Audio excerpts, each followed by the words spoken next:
In 1897, Desiderius George Dery came to Catasauqua. He wanted to open his first silk mill there.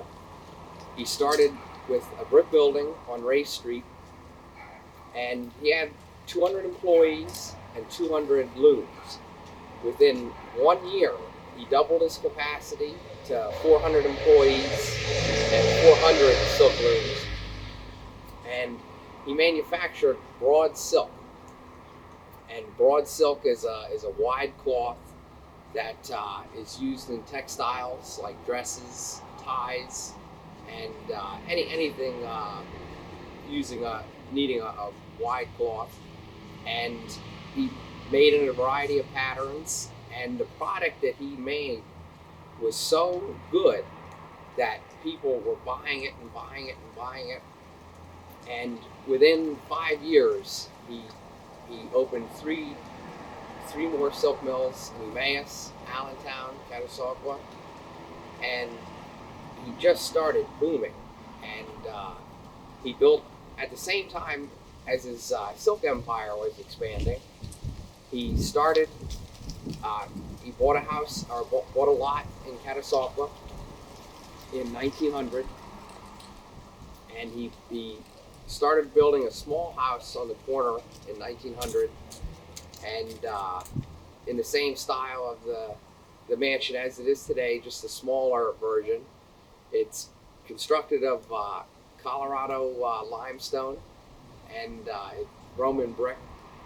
When Mr. Dery started construction of his mansion, he had the brick brought in by train car, and there were loads of this Colorado limestone that came in. And but he built that small house and continued to expand his silk business. He expanded at other places in the Lehigh Valley, Nazareth, Northampton. He built a few more mills in the city of Allentown, and he just kept growing and growing, and his product was so well made and popular that his business expanded, and eventually got to his height where he had 40 silk mills all along the East Coast, and he gained this title of being the world's largest independent silk manufacturer. At the same time that was happening, he started expanding his mansion in Catasauqua. Between 1910 and 1923, he tripled the size of his mansion, and at its full size now, the Dery Mansion in Catasauqua is a 25,000 square foot home. It's got 50 rooms.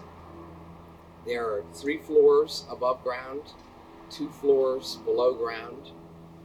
There is a formal living room, a formal dining room, a music room, ballroom, library, mezzanine, conservatory, observatory, solarium, ballroom, dance floor, Rathskeller bar and lounge.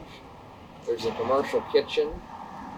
There are about 10 bedrooms, bathroom for almost every room. There is a pool in the sub-basement with a gym and sauna rooms. There was a Turkish bath. Underneath the yard, there is a heating plant, and there are tunnels that connect this heating plant with the house, so that you wouldn't have to leave the home. You could walk right underneath the yard, and they still exist today. There's 11 garages and a carriage house separate from the property. And so Mr. Dery really lived lavishly. And so he became quite a wealthy gentleman. His company, at its height, adjusted for inflation, would be worth about $300 billion in today's money. And the mansion cost about $1.5 million to construct over that 10-year period or so. And that would be about $20 million in today's money. But Mr. Dery continued his success until about 1923, when he ran into some financial difficulties, he attempted to corner the world silk market. And this led to his downfall.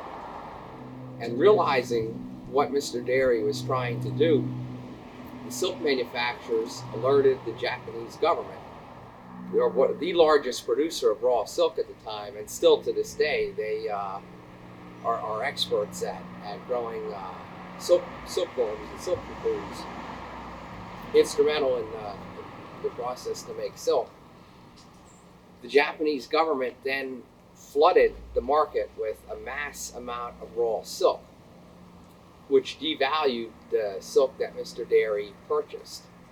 When it came back time to pay these loans, not only did Mr. Dery not have enough money to pay them back, they realized that he took these loans out fraudulently. He had purposely overvalued his company. And what they discovered in court proceedings was that when they were valuing his company and counting how much raw silk he had on hand, him and 7 other executives were moving bales of silk. The accountants would come in and count how many bales of silk were on hand, leave for the day, and what Mr. Dery and his officers were doing was moving these bales of silk to this uncounted pile, and they vastly overvalued his company. So when it came time to pay, realizing this, his creditors took him to court, and he went into bankruptcy. So this was a very humiliating process for Mr. Dery. Thankfully, he had some friends in the right places. His friends were able to purchase back the Dery mansion and sell it to him for $1. From the sale of his vast collections, he was able to get some money back, and from selling his assets and business buildings and silk mills, he was able to limp along for another 10 years till about 1934 with a few silk mills. He moved into a smaller house across the street from the Dery mansion in 1934, where he lived till his death in 1942. He died March the 2nd, 1942. Mr. Dery was buried in a pauper's grave. At the end of his death, he had lost so much money that he wasn't even able to purchase a tombstone for himself.